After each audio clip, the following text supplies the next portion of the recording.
सगळ्या रोगावरती एकमेव इलाज म्हणजे हास्य आणि त्यासाठी त्यांची थोडक्यात ओळख करून देण्यासाठी मैं आमंत्रित करते सोहेल आणि रसिका यांना।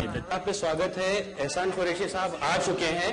एहसान कुरैशी एक बहुत बड़े लाफ्टर चैंपियन है। ये एहसान कुरैशी क्या है रसिका हमें बताएगी और बहुत जल्द एहसान कुरैशी आप लोगों के बीच आ रहे हैं। हम लोग नहीं हैं आपके और एहसान कुरैशी के बीच। Thank you. Good evening everybody. जानती हूँ आपके और एहसान कुरैशी जी के बीच में खड़ी हूँ कि भावनाओं को समझो, ये फिल्म आप देखिए। तो एहसान कुरैशी जी आज हमारे बीच में हैं। आपको हंसने हंसाने उम्मीद करती हूँ कि आप इतनी तालियां और सीटियां बजाएंगे। एहसान कुरैशी स्वागत करेंगे।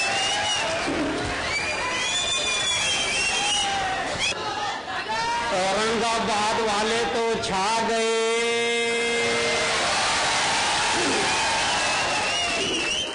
औरंगाबाद वाले तो छा गए, सबके मन को भा गए। और सुमन किडनी फाउंडेशन वालों ने इतने प्यार से बुलाया, हम बंबई से चलकर आपके बीच में आ गए। कविता समाप्त हो चुकी है, आप लोग भी तालियां बजा सकते हैं। अच्छा, कहां शुरू होगी कहां एंड होगी मैं बताता जाऊंगा। वैसे डॉक्टर साहब कई बार मेरी समझ में नहीं आती कब शुरू हो जाती कब एंड हो जाती, मगर मैं समझाता जाऊंगा। अब शुरू हो गई है, अब एंड हो गई है। बहुत प्यारे देश के प्यारे नागरिकों को प्यार भरा सलाम करता हूं। औरंगाबाद में इस हॉल में मैं पुलिस के शो में आया था पिछले दिनों, रेलवे पुलिस के शो में, और आज एक बहुत नेक मकसद के लिए एक वर्ल्ड किडनी डे है। सब लोगों को ये बताने के लिए कि आप लोग अपनी किडनी की हिफाजत कैसे करें, धीरे धीरे मैं बताता जाऊंगा। लेकिन अपनी बात शुरू करने से पहले मैं इस देश के लिए, इस देश के सम्मान के लिए 4 लाइन पढ़ता हूं। मेरी 4 लाइन से आप जुड़ जाएंगे तो फिर कार्यक्रम मेरे हिसाब से आगे चलता जाएगा। मेरे साथ साथ आप भी देश का सम्मान करना। दुनिया में डॉक्टर साहब इतना प्यारा देश नहीं जहां हिंदू, मुस्लिम, सिख, ईसाई सब एक ही हॉल में आके बैठते हैं और कार्यक्रम का मजा लेते हैं। जितने चाहे धर्म बदल दो, भगवान नहीं बदलेगा। जितने चाहे धर्म बदल दो, भगवान नहीं बदलेगा। मौसम के तेवर बदलेंगे, दिन मान नहीं बदलेगा। बदलेगा कफन हर लाश का, शमशान नहीं बदलेगा। अरे तुम बदले या हम बदले, पर ये हिंदुस्तान नहीं बदले। तुम बदले या हम बदले, पर ये हिंदुस्तान नहीं बदलेगा। हिंदुस्तान की बहुत प्यारी आवाम को प्यार भरा सलाम करता हूं और शुरू करता हूं हंसी की बात। ये वो देश है जहां मौत से हंसी आती है। आदमी शमशान घाट जाता है रोने के लिए, मगर इस देश में वहां से भी हंसी आती है। मैं अंधेरी वेस्ट में रहता हूं। मलाड के पास से मुझे जाना था, शूटिंग खत्म हुई रात के 2 बजे। मैंने कहा यार ये कब्रिस्तान के पास से निकल जाता हूं शॉर्टकट, 2 कब्रें लांग के फिर अपना रोड आ जाता। मैं कब्रिस्तान में एंट्री किया, एक कब्र के ऊपर आदमी बैठा। मैं तो डर गया। मैंने कहा यार तुझे डर नहीं लगता, रात के 2 बजे कब्र के ऊपर बैठा है। वो बोला काहे का डर, अंदर गर्मी लग रही थी बाहर बैठ गया। मैं ही भागा। मैंने कहा ये तो वही खतरनाक आइटम है। वो उसे इंसान समझ रहा था, लेकिन ये तो वही आइटम था, अंदर से बाहर बैठा। फिर मैं रात में नहीं गया, मैं दिन में गया कब्रिस्तान। तो एक खातून वहां बैठ के पंखा कर रही कब्र को। मैंने 1 घंटा खड़े होके देखा, वो लगातार पंखा कर रही। मुझे दया आई, मैं पास में गया। मैंने कहा बहन जी इसके अंदर कौन है? बोले भाई साहब इसके अंदर मेरे पति हैं, मेरे हस्बैंड हैं, मेरे शोहर हैं। मैंने कहा बहन जी आपके प्यार को मैं सलाम करता हूं। इतना प्यार करती हैं आप, पति जब जीवित थे तो उनको पंखा किया, मरने के बाद कब्र को पंखा कर रही। आप तो धन्य हैं, आपका प्यार धन्य है, आपकी सेवा धन्य है। वो महिला बोली, भाई साहब ऐसी बात नहीं है, हमारी बरादरी में एक दस्तूर है, जब तक कब्र की मिट्टी नहीं सूख जाती दूसरी शादी नहीं कर सकते।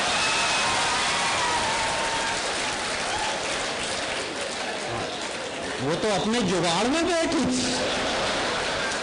ये कब कब्र सूखे मैं दूसरे के साथ निकल लूं। बोले भाई साहब ये शहर वालों से मेरा सुख नहीं देखा जाता। मैंने कहा क्या हुआ? बोले मैं दिन भर सुखा के जाती हूँ, रात में कोई पानी डाल के चला जाता, मेरी दूसरी शादी नहीं होने दे रहा है। ले एक बार अच्छे से ही ले।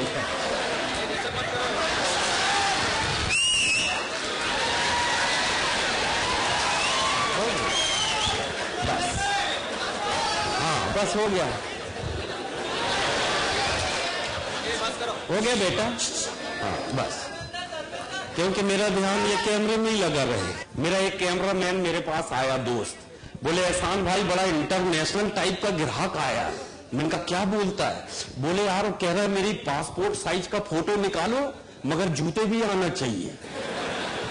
बोले मैं तो पागल हो गया। मैंने कहा जूते भी आएंगे, पासपोर्ट साइज का फोटो भी आएगा, बस उसको कह दो कि जूते सर पे रख ले, दोनों का काम हो जाएगा। मगर ये बहुत प्यारे लोग हैं आप सब, छोटे छोटे बच्चे भी आए हैं। The great Indian laughter show में देखा है मुझे, और the great Indian laughter show में सर जब कभी मेरा शो होता है दो हस्तियां सामने होती हैं। एक तो खूबसूरत आइटम है शेखर सुमन जी, हाँ, और दूसरे इंटरनेशनल आइटम सिद्धू जी। हाँ इंटरनेशनल आइटम किस बात पे हंसते समझ में नहीं आता। और कई बार तो हमने पूछे ये हंसे क्यों, वो डायरेक्टर बोला हमें भी समझ में नहीं आ रहा, मगर प्रोड्यूसर ने मुझे बताया ये ईमानदार है इसलिए हंसते हैं। मैंने कहा कैसी ईमानदारी?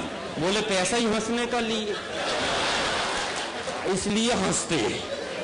मैंने बड़े प्यार से एक दिन सिद्धू जी से पूछा, सिद्धू जी देश का तिरंगा झंडा है, उसके 3 रंग हैं, ऊपर केसरिया रंग हिंदुओं का रंग है, बीच में सफेद रंग ईसाइयों का रंग है, नीचे हरा रंग मुसलमानों का रंग है, इसमें आप लोगों का क्या है? सिद्धू जी बोले बेटा झंडे में जो डंडा लगा वो किसके बाप का? तो इस देश की आजादी में हिंदू मुस्लिम सिख ईसाई सबका रोल है, सबने कुर्बानी दी, सबने आजादी के लिए शहादत दी। जब हम आजादी की सांस ले रहे हैं, मैं देश के तिरंगे के लिए 4 लाइन पढ़ता हूं, मेरे साथ आप भी देश के तिरंगे का सम्मान करना।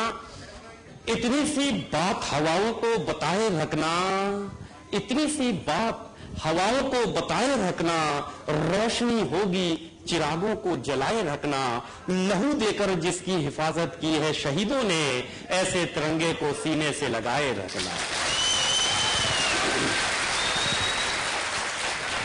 ऐसे तिरंगे को सीने से लगाए रखना। देशभक्ति की भावना अपने अंदर होना चाहिए। पिछले दिनों डॉक्टर साहब मुझे 3 देश के लोग बुलाने आए। एक चाइना के आए, बोले इंडिया क्लब है हमारे यहाँ, इंडियंस क्लब के इंडियंस लोगों के बीच में आपका शो कराना है। मुझे दूसरे लोग आए जापान से, हम तीनों 5 स्टार होटल में बैठ के चाय पी रहे, बातचीत चल रही। चाइना वाले ने चाय पी के कप को पलटा के रख दिया, जापान वाले ने चाय पी के सीधा रख दिया। मैंने कहा अपन इंडियन आदमी अपने को नई डिजाइन देना चाहिए। मैंने चाय पी के कप को आड़ा रख दिया, वो दोनों मेरे से भिड़ गए, बोले इसका क्या मतलब है? मैंने कहा पहले आप बताओ इसका क्या मतलब है। चाइना वाला बोला मुझे और चाय नहीं चाहिए इसलिए मैंने कप को पलटा के रख दिया। जापान वाला बोला मुझे और चाय चाहिए, मैंने सीधा रख दिया। अब अपन तो नकल के चक्कर में फंस गए। मैंने कहा नया स्टाइल देंगे, स्टाइल में रह गए, मगर देश की इज्जत खतरे में थी। मैंने कहा देश की इज्जत बचाना चाहिए। मैंने भी कह दिया बेटा आड़ा कप का मतलब है हो तो दे दो, नहीं तो रहने दो। हाँ अपना देश का सर ऊंचा रहना चाहिए, हाँ अपन को निपटाना आना चाहिए, किसी भी मामले में अपन कमजोर नहीं। बहुत बड़ा देश, विशाल देश, जहां चले जाओ वही भाषा बदलती सब, हर 100 किलोमीटर पे स्टाइल बदलता है, अंदाज बदल जाता है। मध्य प्रदेश से चलता हूं तो सबसे पहले महाराष्ट्र पड़ता है, बॉर्डर मेरे यहाँ नागपुर शहर। मैं तो नागपुर पहली बार आया, इंदौरा चौक है एक, वहां पूछा मैंने ये देश पांडे हॉल कहाँ है। जैसे ये तापड़िया जी का है ऐसे वहां देश पांडे जी का हॉल है। तो वो महाराष्ट्र का आदमी पान ठेले वाला अपनी स्टाइल में बता रहा, मैं पहली बार सुन के दंग रह गया। बोले बाबूजी आप यहां से राइट मारेंगे रिजर्व बैंक गिरेगा, बोले उसके पीछे स्टेट बैंक गिरेगा, फिर आप राइट लेंगे तो एक कॉलेज गिरेगा, उसके पीछे एक झाड़ गिरेगा और वहां पर देश पांडे हॉल गिरेगा। मैं जाने लगा। बोले क्यों आपको जाना नहीं? मैंने कही सब मेरे ऊपर गिरेगा, मैं जिंदा ही नहीं बचेगा। बोले नहीं नहीं ये तो मेरा स्टाइल है, आप ऑटो से जाओ। मैंने कहा सब बढ़िया सा साधन बताओ। मैं ऑटो में बैठ गया, ऑटो वाले ने ऑटो स्टार्ट किया, उसको पहले गियर में उठाया, तीनों चार ऊपर उड़ गए, मैं नाली में गिर गया। मैंने कपड़े झटका, मैंने कहा भाई साहब ऑटो में मैं पहली बार बैठा हूं, जरा देख के चलाओ। ऑटो वाला बोला मैं भी पहली बार चला रहा, आप मत घबरा। ऐसे ऐसे लोग। मेरे को चेन्नई का शो मिला, मैं चेन्नई गया। चेन्नई जाने के बाद मैंने होटल में एंट्री की, बड़े प्यार से मैनेजर साहब से पूछा, मैनेजर साहब पहले इसका नाम मद्रास हुआ करता था, हम मद्रास कहते थे, इसका नाम चेन्नई क्यों रखा? बोले जी हमारे यहाँ सब लुंगी पहनता, उसमें चैन नहीं होता, इसलिए इसका नाम चैन नहीं। मैंने कहा अपने को तो चैन है। मैं अंदर सो गया कमरे में, मेरे पास मैनेजर खुद चल के आया। मैंने कहा साउथ का आदमी विदेश क्यों जाता? अपने देश में इतना रोजगार है फिर भी लोग बाहर जाते हैं साउथ के। बोले साउथ में बहुत तरक्की कर लिया। मैंने कहा एक आध तरक्की बताओ। बोले वहां शादी भी ईमेल से होती है। मैंने कहा अपना ही देश ठीक है, अपन आज भी फीमेल से ही करते हैं, ईमेल से करने लगे लोग। इतनी तरक्की भी किस काम की। शाम को फिर मेरे लिए खाना लेके आया वेटर, मुझे देख के हंसा, कहता बड़ा कम, मेरे को वहां की भाषा नहीं आती। मैंने सोचा ये नाम पूछ रहा, मैंने नाम बताया एहसान कुरैशी, हाथ मिलाया चला गया। शाम को खाना खिला दिया, सो गया। दूसरे दिन सुबह चाय लेके आया, फिर दरवाजा खोला, बोलता सर बड़ा कम। मैंने कहा नाम भूल गया होगा, ये रात भर में तो दिमाग से निकल गया इसके। फिर बताया एहसान कुरैशी, हाथ मिलाया चला गया। फिर दोपहर का खाना लाया, फिर देख के हंसता, कहता सर बड़ा कम, राजू श्रीवास्तव मेरे बाजू। मैंने कहा राजू भाई ये बार बार नाम पूछता है, भूलता जाता। बोले क्या बोलता है? मैंने कहा ये वड़क्कम बोलता। और ये बोले वड़क्कम का मतलब नमस्कार होता, वो नमस्ते करता है, तू नाम बताता। और मैंने कहा गड़बड़ हो गई है, तो आपके आने दो ठीक कर दूंगा। वो चौथी बार आएगा, उससे पहले नहीं तो वो सोचेगा कि अपने को वहां की भाषा नहीं आती। 4 बजे चाय लेके आया, वो करे उससे पहले मैंने कर दिया वड़क्कम। बोले एहसान कुरैशी।